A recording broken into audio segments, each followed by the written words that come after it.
Right, book 6 of Brothers Karamazov, A Russian Monk. So this is shortish book, about 50 pages, goes into the life of Starets Zosima. And this is the bit that I really should have remembered the most from my student days, because I had to give a presentation that was entitled The Functions of Elder Zosima. I read through my notes for it actually. I don't have the presentation, so I don't remember how that went down. But my notes are very interesting. Talks of Tikhon, Zadonsky and some stuff that I don't recall. But it was interesting to read my notes.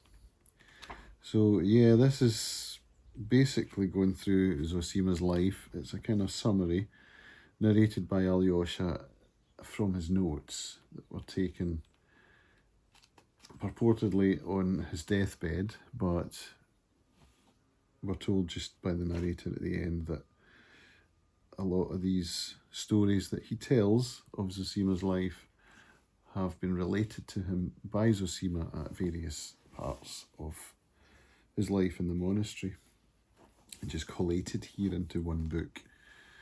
So we follow his childhood when he's a soldier and he's wealthy, he's a nobleman, he's got a servant, and at one point he knocks his servant to the floor, punches him in the face, and this is his epiphany.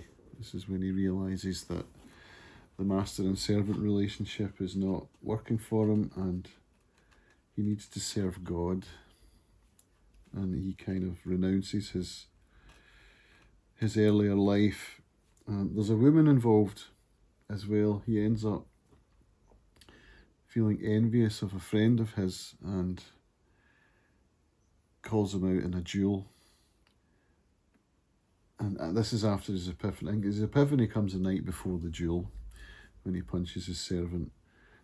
And then after he's converted to a spiritual life, he goes out to the duel and allows his enemy to shoot at him, which he does, and then he misses, and then he asks for forgiveness.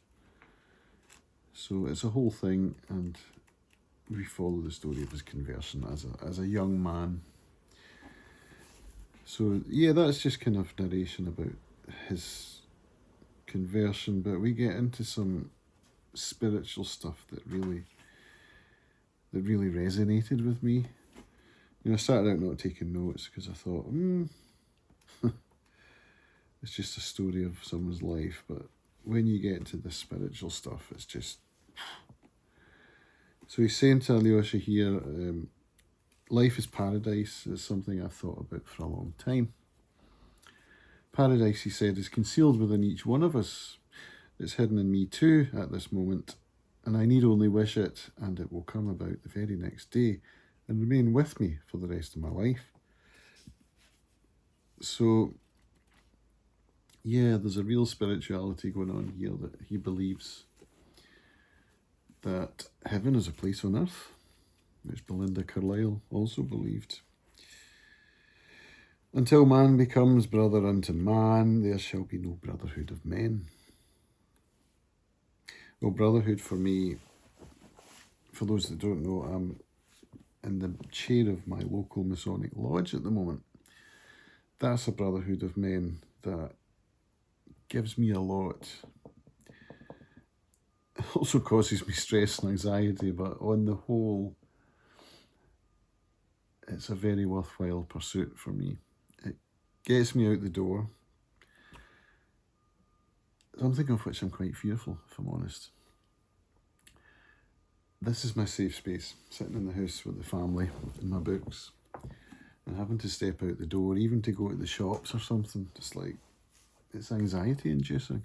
And I don't know why. I don't know if it's a part of my mental health condition, or if it's just the way I've been brought up, or the way I've been living my life has led me to this point where I crave human connection, but at the same time I fear it. And that's, I think, why I'm resonating with this part of the book. This is something that Zosima talks about a lot. But first, there must be an end to the habit of self-imposed isolation of man. So yeah, being at home with my monkey and my dog, isolated but craving connection. It's an interesting thing. Yeah. For man has become used to relying on himself alone, and he has dissociated himself from the whole. He has accustomed his soul to believe neither in human aid, nor in people, nor in humanity. He trembles only at the thought of losing his money. Yeah, dissociated himself from the whole. And this is something that I think is increasingly the case, partly, I would propose, because of social media. Even though it purports to be about connection, it's really not. At least that's how I feel about it. And I'm as guilty as anyone, you know. I'll sit and scroll. But I feel that creation, using the internet as a means of distribution, which is exactly what I'm doing right now. Creation is a means of connecting.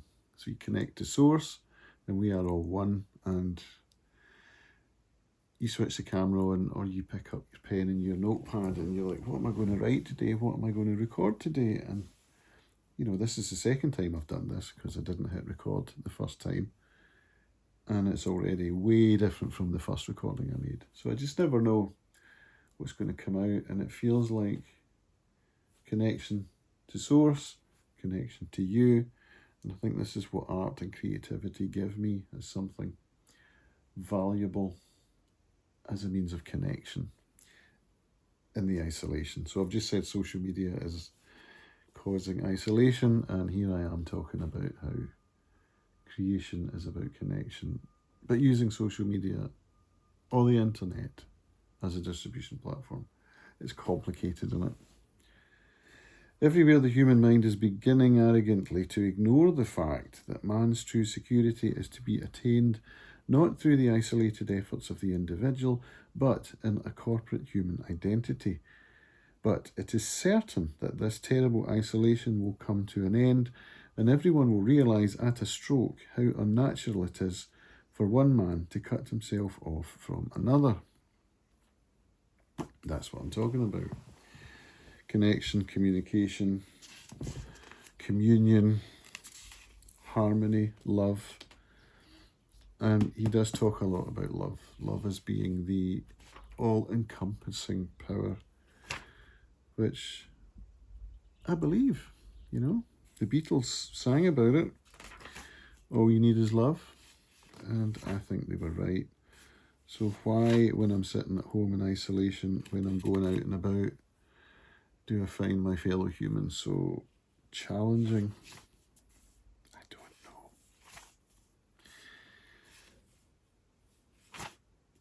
We have reached a stage at which we have surrounded ourselves with more things, but have less joy.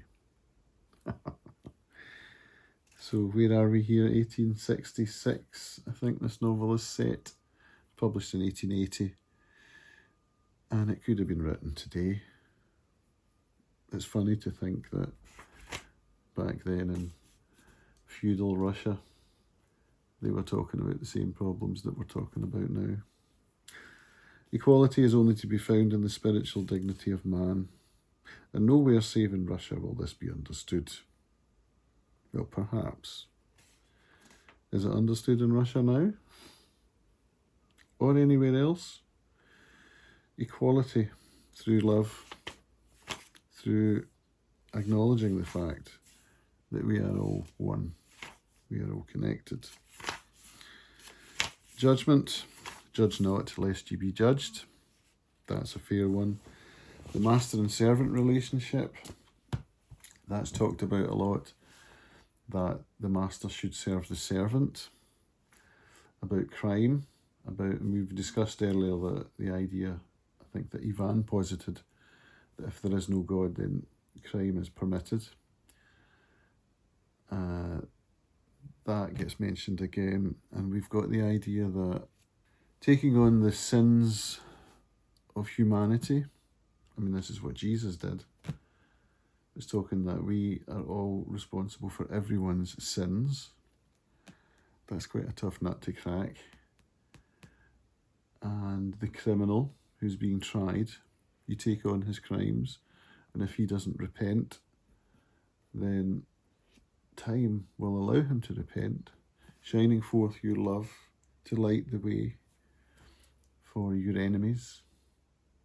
Yeah, there's so much from the Bible, but just the way that it's written about by Dostoevsky, who himself had read the Bible extensively while he was in exile, doing hard labour after he was he got a reprieve from being shot at the stake, and instead did hard labour and then military service.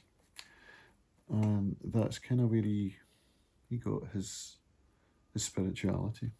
So yeah, it's the kind of chapter I think I'll probably do well to read again, but it would be nice to go back to it, having read the novel to the end, and read it again. Something which I'm thinking about doing in a different translation, because I can see this becoming a favourite novel of mine, because it's so rewarding. How are you getting on with it? Let me know. You struggling with it, with all these religious ideas? Is it a slog for you, or are you feeling enlightened? Yeah, I am. So we'll crack on and see how it goes in the next one. See you later.